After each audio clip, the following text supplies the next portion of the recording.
ችግሩን ያበዛብኝ እዝነቱን ሊያሳይ ሲምረኝ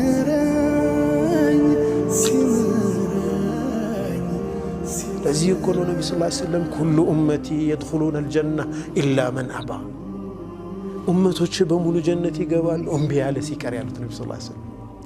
እምቢተኞች እኮ ነን ጀነት ግቡ እየተባል እምቢ። አንድ ሐሰና በ10 ተባስቶ ከዛ በላይ ተባስቶ ወንጀል በአንዲት ተጽፋብን ያችም ይቅር ተብላ ከዚህ ሁሉ አልፈን ነው ቅጣት ውስጥ ምን ወድቀው አላህ ይጠብቀን። እና ምን ያክል የሰው ልጅ አመፀኛ እንደሆነና የአላህ ረሕመቱ ደግሞ ምን ያክል ሰፊ እንደሆነ የሚያሳይ ነው ማለት ነው።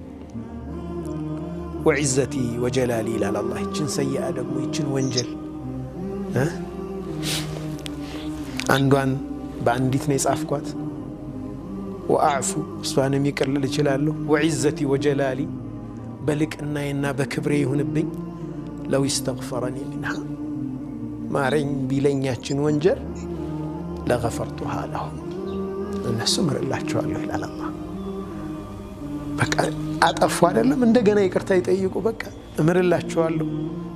በጣም የሚገርመኝ አንድ ሐዲስ ደግሞ በሌላ ሐዲስ አልቁድስ ላይ يقول الله تعالى ما غضبت على أحد بمن لا تقوت تشالاوك على الله كغضبي على عبد بباري على يمكوت أو يأكل تقوت تشالاكم أتى معصية وانجلي فالسمن بارها فتعاظمت عليه في جنب عفوه كان يكر باينة أنصار وانجل وكبدا يتايتشو سو قطة بتالو إلى الله እንዴት ይከብድብሃል ወንጀል ከአላህ አፍታ ከአላህ ይቅር ባይነት እንዴት ይከብዳል።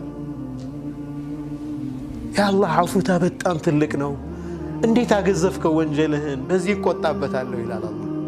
አይምረኝም ያለን ሰው እንዴት አይምረኝም ትላለህ? የኔ ረሕመት ከዚህ በላይ አይደለም ወይ? በሌላ ደግሞ ምን ይላል?